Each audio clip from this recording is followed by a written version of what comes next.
हरे कृष्ण दोस्तों, मैं हूं अनुज शर्मा।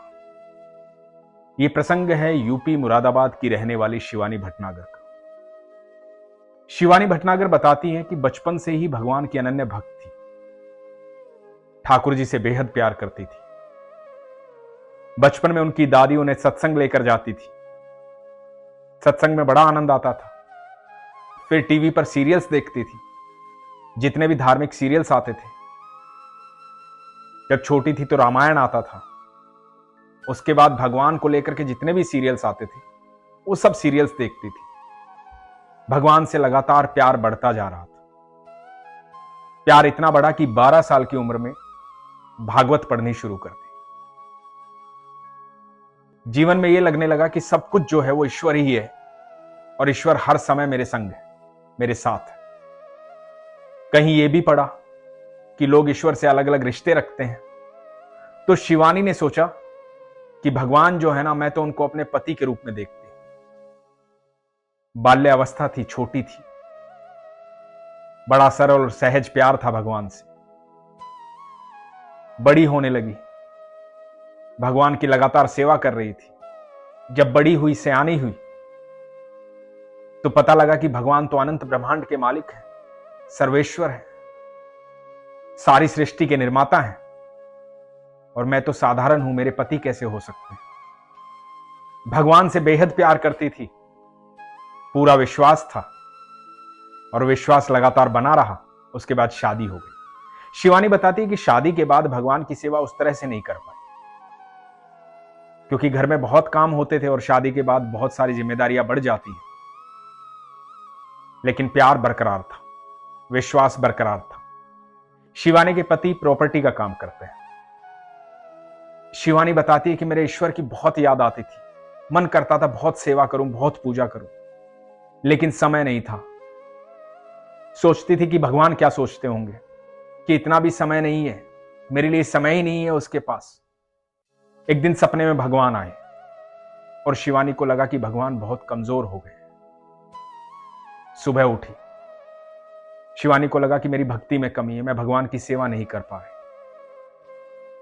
भगवान फिर से सपने में आए। इस सपने में शिवानी भगवान को भोग लगा रही थी, अपने हाथों से भोग खिला रही थी, और भगवान साथ बैठ करके भोग खा रहे थे। वो प्यार फिर से और ज्यादा उमड़ आया। फिर से लगने लगा कि भगवान की सेवा करनी, और भगवान की सेवा शुरू की। शिवानी बताती है कि अचानक से आपकी वीडियोस देखना स्टार्ट किया। फेसबुक स्क्रॉल कर रही थी, आपकी वीडियो सामने आई, वीडियोस देखना स्टार्ट किया, आपको सुनना शुरू किया। बहुत सारे सत्संग पहले से सुनती थी, फिर हमारी वीडियोस देखी, हमसे बात हुई। शिवानी ने कहा कि उसके बाद मैंने नॉनवेज छोड़ दी। मुझे लगा कि बस अब कुछ भी हो जाए, वृंदावन जाना है, ठाकुर जी के पास जाना है, ठाकुर जी से मिलना है। आपकी वीडियो सुनकर हमेशा यह लगता था कि जल्दी से जल्दी वृंदावन पहुंच जाऊं, बिहारी जी से मिलूं। नॉनवेज खाना बिल्कुल छोड़ दिया, एकादशी के व्रत करने शुरू कर दिए। भगवान की कृपा हो रही थी। भगवान 24 घंटे दिमाग में रहते थे, दिल में रहते थे, जुबान पर रहते थे। हर पल कृष्ण कृष्ण कृष्ण कृष्ण यही चल रहा था। खाना बनाते वक्त, घर के काम करते वक्त, बस कृष्ण कृष्ण कृष्ण कृष्ण। हे ठाकुर तुझसे मिलना है, हे ठाकुर तुझसे मिलना है, हे ठाकुर तुझसे मिलना है। मन में यही चल रहा था। और अचानक से एक दिन हुआ यूं, खाना बना रही थी रसोई में, जिस पर रोटी बेलते हैं, चकला। चकले पर भगवान दिखाई दिए, साक्षात दिखाई दिए। विश्वास नहीं हुआ। यह लगा कि यह कैसे हो सकता है, यह कैसे संभव है, मेरे मन का भ्रम है, ऐसा हो नहीं सकता। परिवार वालों को बुलाया, सबको दिखाया कि देखो भगवान है, भगवान है, देखो मेरे चकले पे भगवान है। लेकिन सबको लगा कि यह कैसे हो सकता है, यह महज एक बात है, ऐसा हो नहीं सकता, मन का भ्रम है। फिर वो चकले की तस्वीर मुझे भेजी और मुझसे पूछा कि भैया आप ही बताएं कि ये क्या है, मुझे तो मेरे ठाकुर दिखाई दे रहे हैं। मैंने उस चकले की तस्वीर को देखा, साक्षात श्री कृष्ण दिखाई दे रहे थे। मैं आपके साथ भी वो साझा कर रहा हूं, आप भी ध्यान से देखिएगा। भगवान तो कण कण में विद्यमान है, हर जगह है। आपका विश्वास होना चाहिए। जब आपका विश्वास होता है तो आपको हर तरफ, हर जगह, हर पल, हर कण में ईश्वर दिखाई देते हैं। तो शिवानी के साथ यही हो रहा था। शिवानी भगवान का इतना नाम जप करती थी कि भगवान दिखने लगे। भगवान चकले में दिखे। उसके बाद शिवानी ने उस चकले पर कोई रोटी नहीं बेली। चकले को उठाया, उसे धोया और अपने मंदिर में स्थापित कर दिया। शिवानी ने मैसेज किया कि मैं वृंदावन नहीं जा पा रही हूं, मेरे ठाकुर से नहीं मिल पा रही हूं, लेकिन भैया मेरे ठाकुर मेरे पास आ गए। मन में बार बार यह चल रहा था कि एक बार वृंदावन जाना है, वृंदावन जाना है। जैसा कि मैंने बताया कि इनके पति का प्रॉपर्टी का बिजनेस है, एक प्लॉट सेल होना था। तो शिवानी ने ईश्वर से प्रार्थना की कि हे प्रभु, ये प्लॉट सेल हो जाए, फिर मैं आपके पास आऊंगी, वृंदावन मिलने आऊंगी। हालात बन नहीं रहे थे, तो हालात बनाने के लिए प्रार्थना की गई। शिवानी बताती कि वो प्लॉट सेल हो गया और इतने में एक चाची इनके घर पे आई, शिवानी की चाची। चाची घर पे आई तो उन्होंने कहा कि वृंदावन जाऊंगी, चलोगी तुम साथ में? तो शिवानी ने अपने पति से पूछा। पति ने कहा कि भक्त और भगवान के बीच में मैं क्यों आऊंगा, तुम्हारा मन है तो तुम जाओ।